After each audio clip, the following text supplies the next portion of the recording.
Unless you live in the Chicago or New York City area, pizza pretty much sucks. Living in Texas the last year has highlighted this fact even further, and fiending for a slice of home, I spent the last 12 months researching and testing Lou Malnati's deep dish pizza over and over and over again. In this video, I will show you how to make a sausage deep dish pizza that tastes exactly like Lou Malnati's, takes very little effort to make, and saves some calories along the way so you could fit it into any diet.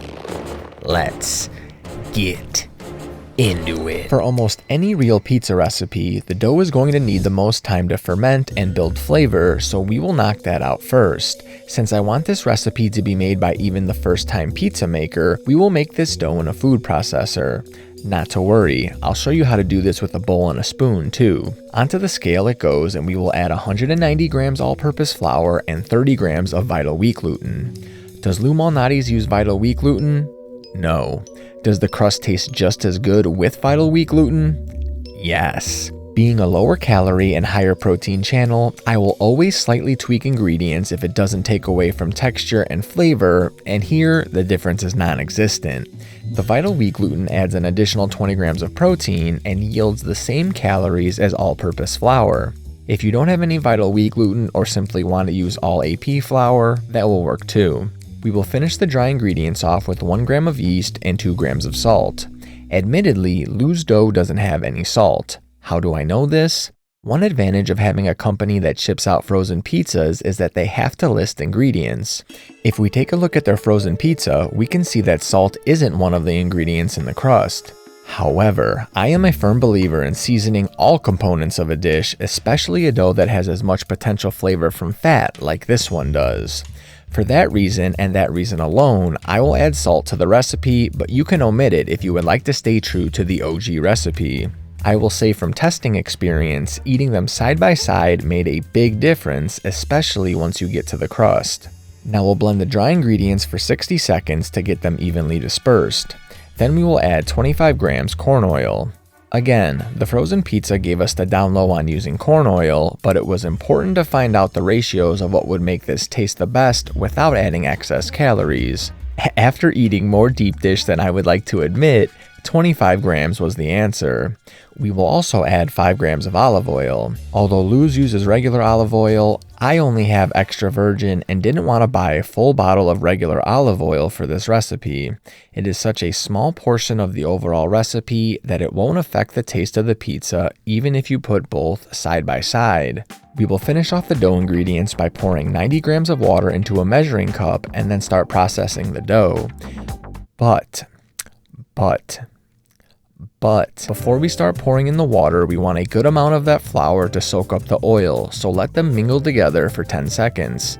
Then we will slowly pour in our water over a 15 to 20 second period and let the ingredients mix for an additional 20 seconds. You will notice the processed dough has come together but has a little bit of a pebbly texture. This is exactly what we want and is perfect for this low hydration dough. There is also some wet and dry ingredients still in the processor, and we want all of that. So using the dough, I will scrape up anything I can in the processor itself and the top as well and get the dough back on the counter. A deep dish pizza dough doesn't benefit from a tight gluten network like a regular pizza dough would. Even though this is the case, we do want to make sure we get all those wet and dry pieces fully incorporated in the dough. We'll push the pebbly dough and those ingredients into it, fold the dough in half, and repeat until everything is mixed in.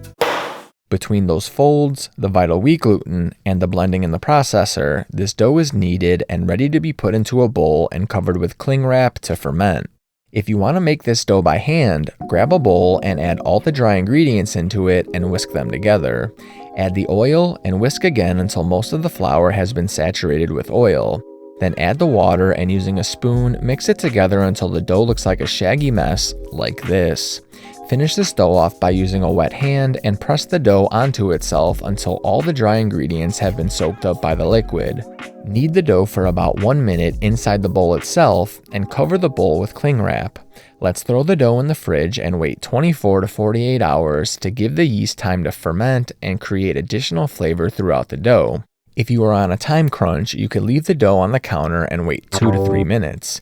You will get about 85 to 90% flavor of what you would get with a fully fermented dough. I could guarantee that it will still equal deliciousness in every bite. Now, another reason I think the wait is worth it is because the second part of this recipe, the sausage, could use 24 hours to marinate in its salt mixture, but we have to figure out what meat we should even be using as a base in the first place. Of course, for sausage, we need pork, but what percentage do we need to make it as authentic as possible? Luckily, we have the deep dish daddy himself, co-owner Mark Malnatis, to help us out. The beauty of our sausages, we're looking at 90% lean. This sausage is 90% lean. Not only is this an accurate ratio for the recipe itself, but is what I would have chosen so calories aren't too high while still remaining juicy and flavorful. Pork usually comes in 1-pound packages, which will make about 1.5 deep dish pizzas. The first dozen or so times I made this pizza, I was using fennel because Italian sausage is almost always made with flannel. Fucking flannel, you dumb ass.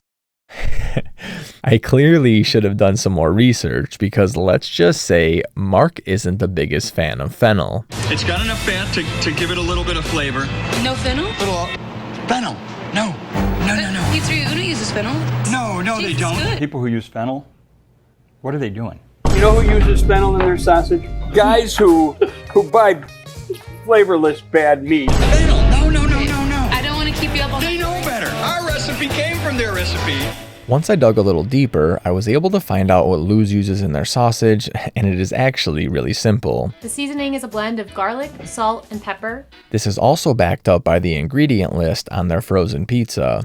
Having a product or recipe that is backed up with proof is extremely important. It helps show the viewer exactly what they are going to get. With a track record of 5-star reviews and countless DMs and comments of people telling me about their weight loss transformations, my cookbook is also backed up with proof in the results. Having delicious meals you look forward to, like the deep dish recipe you are currently watching, is crucial to not only get to your physique goals, but maintaining them as well. After losing 70 pounds with my recipes and keeping it off, I am the perfect example of this. If you want over 130 recipes and new recipes before anyone else, click the link in the pinned comment and use code E4CM for 10% off. With this information, let's remove the cling wrap and the pieces below the sausage that soak up the pork juice. Right over the top of the sausage, we will add 9 grams of salt, 2 grams of black pepper, and 1.5 grams of garlic powder. We will then treat this sausage like a pizza dough and knead it for 3 minutes to get the seasonings dispersed throughout the entire sausage. All I do is flip the sausage onto itself and push into it. I repeat that process for 3 minutes and then place in a bowl and cover with cling wrap. This will go in the fridge for 24 to 48 hours right beside the dough. Not only will the salt mixture help brine the meat, but as Kenji explains in an old Serious Eats article, water loss as the sausage is cooked decreases by 14%. This is because the salt traps the water in the meat, not only making for juicier, more flavorful sausage, but also a crispier crust that doesn't get waterlogged and soggy after baking. If you don't want to do 24 hours, I would at least do 8 hours to ensure a perfect browned and crispy crust. After about 10 minutes of work, the dough and sausage are done. The third part of the equation is the sauce. If you are a regular on the channel, you know that Cento San Marzanos or crushed tomatoes are my go-to for almost every pizza recipe. I knew this recipe would be different though because Malnati's sauce is super sweet. What I knew for a fact was that Mark sends 5 tomato experts to California every year to make sure the crop is picked at perfect ripeness and that Mark loves eating tomatoes. Perfect. I mean, it's like so sweet. It is. They're super sweet. Oh my gosh. So sweet. So sweet that you just want to pick them up and never stop eating them. So I did what any respectable person would do and bought a shit ton of tomatoes and tested them. We'll start with the Cento. It's been my go-to forever. There's like no salt in this, and these aren't very sweet. I want something that I could open and start using right away.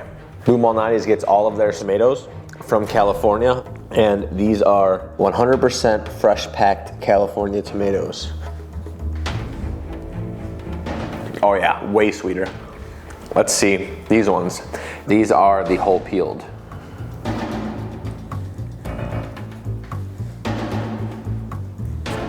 Those ones are sweet.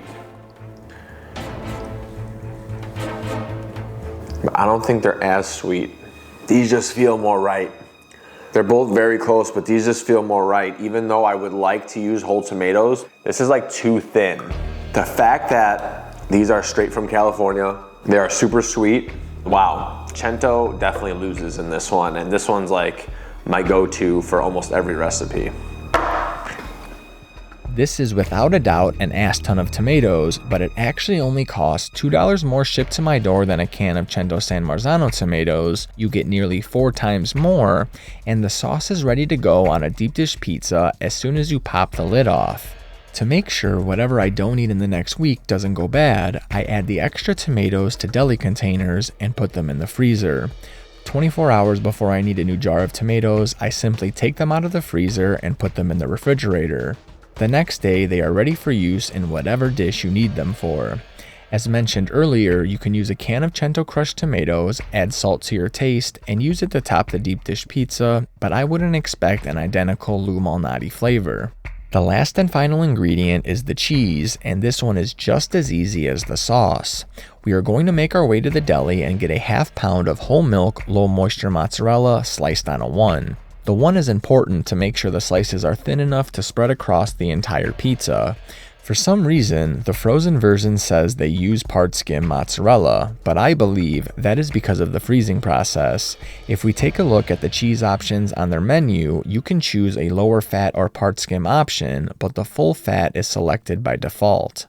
For the best pizza possible, I would go with the best mozzarella they have at the deli, and at H-E-B, that is the Boar's Head Mozz. While you are at the store, grab a block of fat-free cheese if they have it, but if they don't, you can grab a bag of pre-shredded. Similar to the Vital Wheat gluten, this isn't in the authentic recipe, but will save hundreds of calories while adding 10% more protein to the dish. With the full-fat mozzarella layered on top, I can guarantee anyone you give this to will have no idea there is fat-free cheese in this pizza. All components of the pizza are ready to go, so 2 to 3 hours before we are ready to eat, which for me is right before the gym, I will take the dough out of the fridge and put it on the counter. I will then drink the absolute best pre-workout combo on the market and get a great workout in with an unreal pump.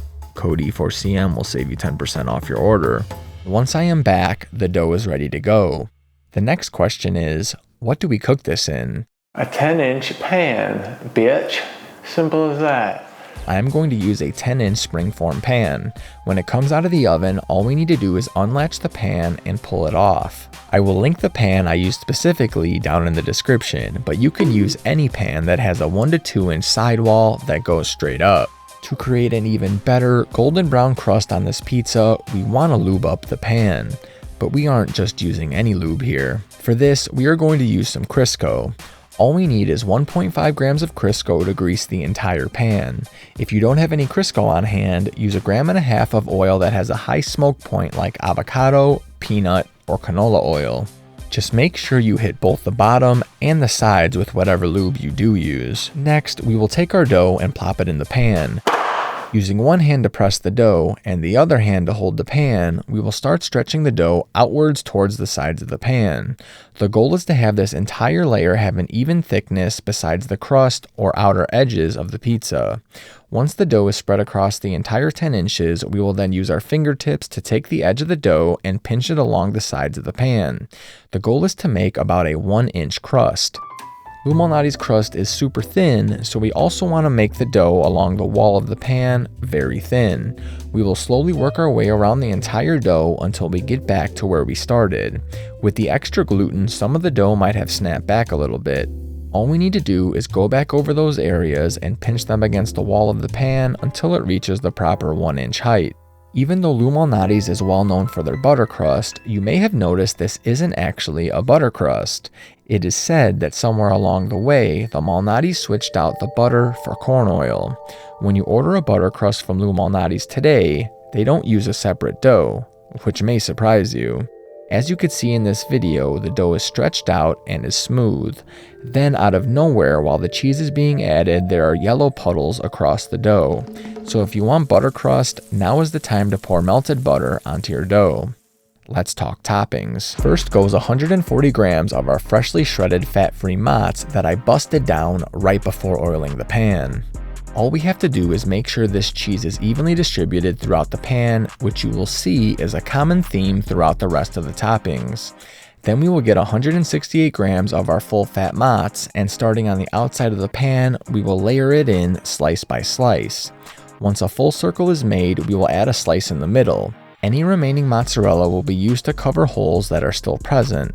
This will give us a barrier between the cheese and the rest of the toppings so the crust stays crispy both while being cooked and when it comes out of the oven.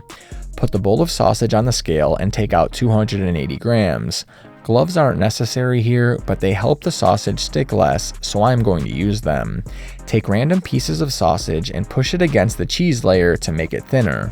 While cooking, the sausage will shrink and thicken up, so we want to make sure that it is very thin going in. Contrary to prior belief, the sausage isn't actually a patty that covers the entire pizza, although it looks very close to a patty. Mark specifically says he likes there to be some space. I want the cheese to bubble through the sausage. It can't be a flat layer. So there's a prodigious amount of sausage, but the cheese is coming through all over the place. The easiest method to distribute the sausage is to put down a layer around the edges, then put another layer inside of that layer, then finish with the middle. It's time to put down our sauce, so add 180 grams to the center. Similar to the dough, we will push the sauce down and out to bring it to the edges. It is very important to cover the entire pizza with the sauce, but especially the sausage, so the sausage doesn't burn while it is sitting in the oven.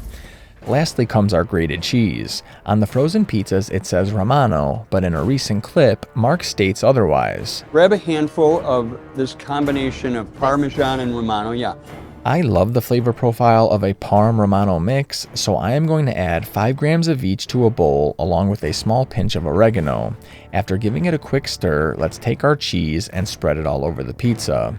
Before we get this in the oven, there was one issue I struggled with, which was the crust browning too much. I needed that beautiful golden color that Luz is known for. To do this, I will grab some aluminum foil. I will then tear off 3-inch pieces of foil and rip the longer piece into 3 pieces. With each piece, I will cover the crust right up to the sauce line and fold the remaining aluminum foil over the top. I will then go piece by piece along the whole pizza until the crust is completely covered. This will take an extra 3 to 4 minutes, but is so worth it to have the crunchy, delicious golden crust we are looking for. This will go into a preheated 450 degree oven for 25 to 30 minutes. Exact bake time will vary oven to oven, so you will have to test this out for yourself, but as a point of reference, mine takes 25 minutes on the dot. And look at this absolute thick mamacita. We want to let her cool on a wire rack for a few minutes so her bottom doesn't get soggy from the condensation buildup. So I will just pop the lock off and remove the foil and outer edge. Then I will slide the pizza off the bottom of the pan onto the rack and give it 3 to 5 minutes before cutting into it. There will inevitably be some extra juice that leaked from the sausage as it cooked. You can use a paper towel and remove some of it if you would like, but I would try it once with the juice, cause boy does it add an extra depth of flavor that is unbelievably delicious. The easiest way I have found to cut this pizza is a cutting board, so I will divide this into 6 equal-ish portions and it is ready to serve. Oh my God. Yes. Yes. Yes. Some people eat 1 slice and are full, but for most, 2 slices is more than enough, so this can easily serve 2 to 3 people. Once the pizza is completely cool, I store any extras in the fridge, and when it is time to eat, I throw it in a preheated 400 degree air fryer covered with a piece of aluminum foil for 6 to 8 minutes. The bottom becomes crisp again, and the pizza is like new. I certainly don't eat deep dish all the time, and I am sure you don't either. There's nothing more Chicago than an Italian beef sandwich, and in this video here, I combine Chicago's tavern-style pizza with Italian beef and giardiniera to make the perfect thin crust pizza that has 173 grams of protein and tastes like home. Until next time, Deuces.